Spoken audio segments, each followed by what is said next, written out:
by Russell Bruce. An extraordinarily detailed report from Bloomberg earlier this week shed more light on the manipulation of the sterling exchange rate in the hours before and after the EU referendum results started to trickle through in the early hours of the 24th of June 2016.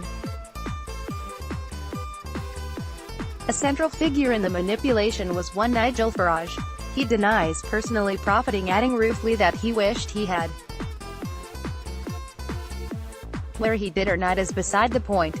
Farage worked as a commodities trader from the time he left school in 1982 and continued with various trading companies well into the early years of the 21st century, including a later period as a currency trader, overlapping with his part-time role as an MEP.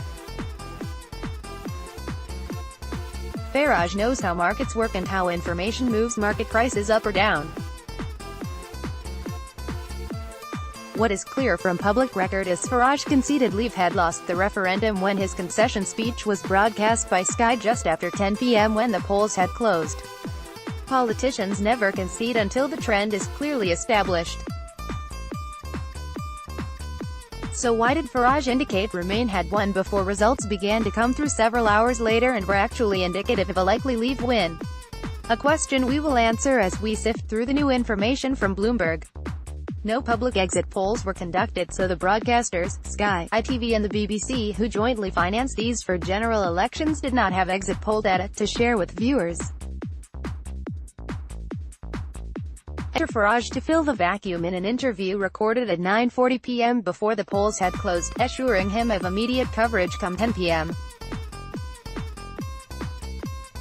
Farage, according to the Bloomberg investigation, continued to indicate he thought Remain had won. He twice told the world on election night that Leave had likely lost when he had information suggesting his side had actually won. He also changed his story about who told him what regarding that very valuable information. Professor John Curtis was involved. Professor John Curtis, the media's go-to-polls man for analysis and interpretation, explained that his predictive model relied on past comparable votes and for Brexit there was none. So, as for the Scottish independence referendum, there was no Brexit exit poll for the broadcasters as a basis for early discussion until results began to come through and some sort of pattern might be discerned. Enter Nigel Farage into a favorite place in the media spotlight when there was no contradictory evidence in the public domain. Every known polling company had been working for weeks on methodologies then throughout polling day collected data as people left the polling stations, rather undermining Curtis's claim that a publicly available exit poll could not be provided as soon as polls closed. It is illegal under electoral law to publish exit polling information while people are still voting. Yet all the major polling companies were working round the clock crunching the data every hour of polling day and passing it on to their currency trader and hedge fund clients, and Curtis was involved, according to Bloomberg. The law on exit polling lacks clarity on a full interpretation of what publish means and has never been tested. It seems parts of the private sector can have access to this information but the wider public cannot. Polling companies interpreted the law differently. Some thought they could take on multiple clients. YouGov decided, after legal advice, they should only take on exit polling work for a single client as that was less likely to be interpreted as a section of the public, as set out in the legislation. For YouGov it was a big money earner because the value of their work to the client could be worth hundreds of millions. They multiplied their normal fee by 10 and charged their client £1 million. The exit polling data was reported on an hourly timescale with 3 YouGov personnel working in the client's data crunching center, according to Bloomberg. Curtis told Bloomberg, polling company ICM paid him for his work on behalf of a hedge fund called Rocos Capital Management. Curtis said he was not involved in the polling or any analysis. His client was ICM and he helped them build the model that enabled Rocos to predict the likely outcome of the vote. Rose Capital Management is reported by Bloomberg to have made $100 million on their sterling trades. Bloomberg also reported, according to 2 sources, that Steve Fisher, associate professor at Oxford University and a member of Curtis's media polling team, helped Survation design the syndicated exit poll it conducted.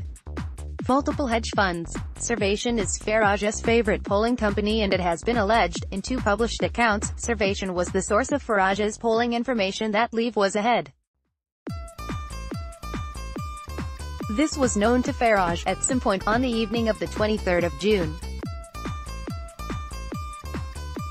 As long as these two academics did not know the predictions of the work they had helped design, they could turn up in TV studios to contribute to analysis as results came in, whilst knowing predictive work had been undertaken which could have a significant impact on the value of sterling. Harold Wilson was the last UK Prime Minister who tried to take on the currency speculators, even introducing capital controls. Those days are gone, as are UK imports and exports being in balance as they were in Wilson's time.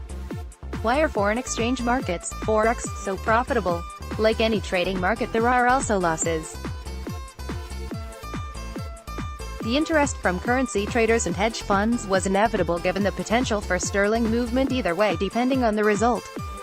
The bigger the surprise of a leave win, the bigger the profits. Forex trading is huge and dwarfs the global stock and bond markets. Global stock markets are worth around $70 trillion. Bond markets over $100 trillion. Forex markets never sleep, never take a day off, and are worth over $5 trillion a day. Elliott Wave. Since 1971, most currencies float, no longer tied to the gold standard. This means currencies are more volatile and traders love to seek out any unexpected currency shocks. The Guardian reported, also quoting Bloomberg, books by the Leave campaign financier Aaron Banks and the political journalist Tim Shipman, both said Farage learned the results of an unidentified financial services exit poll before polls closed at 10 p.m. Farage told Bloomberg that the only external exit poll he received on the day of the referendum was conducted by Servation. Servation's poll correctly predicted that Leave would win the referendum. He repeatedly told Bloomberg that he learned the results of the exit poll minutes after Sky broadcast his comments. Yet he was still suggesting he thought Remain had probably won for another hour in an interview with the Press Association. The Farage puzzle explained this can be explained by an older story. Whilst London was waiting for the outcome of the Battle of Waterloo, investors' eyes were on Rothschild with his known extensive European connections and use of the Internet of the day, pigeons. Rothschild sold and sold, driving down the value of stocks. It's gone tits up at Waterloo, other investors concluded, and sold heavily. Rothschild knew the real outcome and souped up the stocks fellow investors had just sold at bargain prices. Much like what happened in the hours following Farage's surprise early concession. The Times asked Farage in October 2016 if his early concession, maintained for over an hour, had been an attempt to drive the value of sterling, either for the benefit of hedge funds or himself. Farage replied, No. I wasn't shorting it, I should have done. Bloomberg has put on record the sums they believe some hedge funds made following extensive interviews, some with those connected to polling companies at the time. A lot of references in the lengthy report are, on condition of anonymity, or not answered due to non-disclosure agreements. The Guardian reported on Monday evening, sources told Bloomberg that they believed Brexit to have generated one of the most profitable single days in the history of their industry. O'Day Asset Management is run by Conservative Party donor and Leave supporter Crispin O'Day, and is reported to have made $300 million from Brexit. Bloomberg reported Brevin Howard, which at a minimum bought exit polling from Comraise, made $160 million on the 24th of June. Adding these up with $100 million gain for Rocos, the total is over $500 million. We will never know the full extent of all the trades on the 24th of June 2016, but Newsnet would be very surprised if $1 billion was not a rather modest estimate when large sums of money managed to fall into the hands of the super-wealthy. Political donations, unconnected of course, might well be not far behind. Sterling dropped to $1.32 on the 24th of June 2016, recovering slightly in later trading in London. The UK government has been making such a splendid effort on Brexit that gains over recent months have been wiped out. As I write, sterling is worth $1.30. There was a traditional view that devaluation was good for export sales. As the UK is a net importer of goods, the result is negative for 99% plus of the population, who find their shopping spend is ever curtailed. No surprise then that stores and supermarkets are closing across the country. There is only so much household budgets can stand before living standards drop when incomes do not keep pace with the real rate of devaluation and Brexit inflation. Still, the hedge funds got their Brexit dividend, so we should all shut up and take a stroll down to the local food bank. While you are here,